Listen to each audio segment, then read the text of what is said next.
India's gross goods and services tax revenues grew almost 11% this November to nearly 1.46 lakh crore.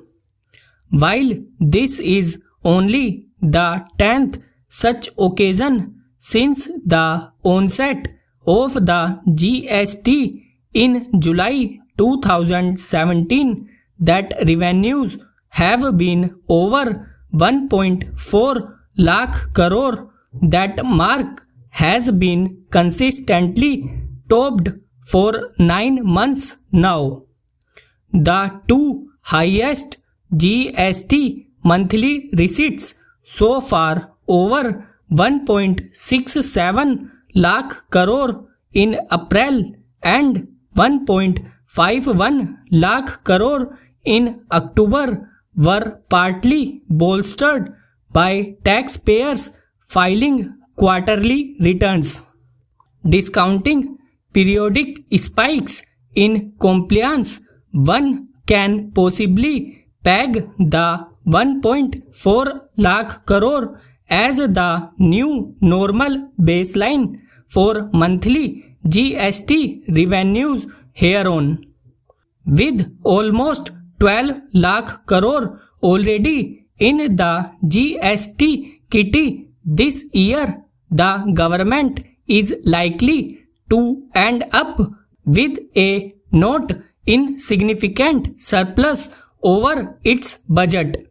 This is welcome fiscal headroom, especially since the centre's subsidy bill on items such as fertilizers and food grains has also surpassed the budget math and may help the government stick to its fiscal deficit target. On the flip side, however, November's GST revenues are not an enthusing indicator about the state of the broader economy.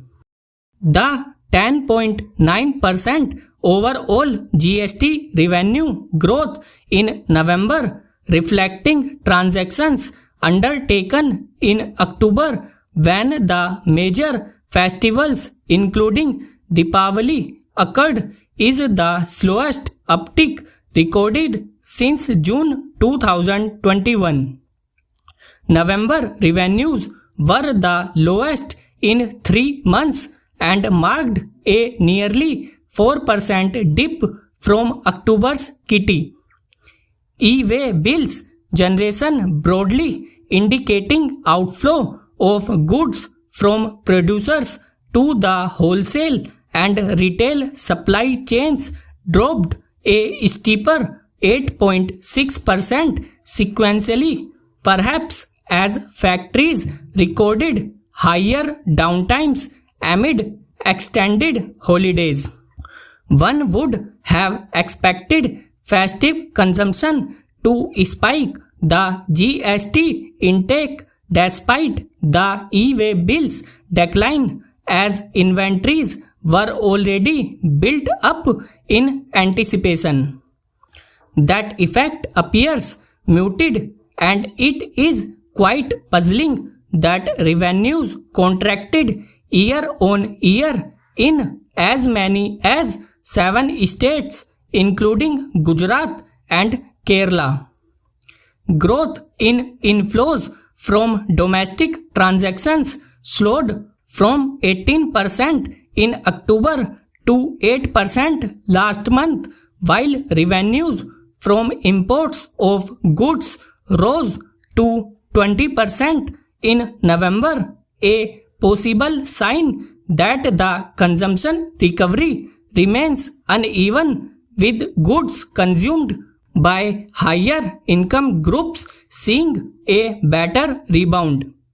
December's post-festival GST collections could yield a clearer picture both on the sustainability of the headline revenue numbers and the growth trajectory of the economy.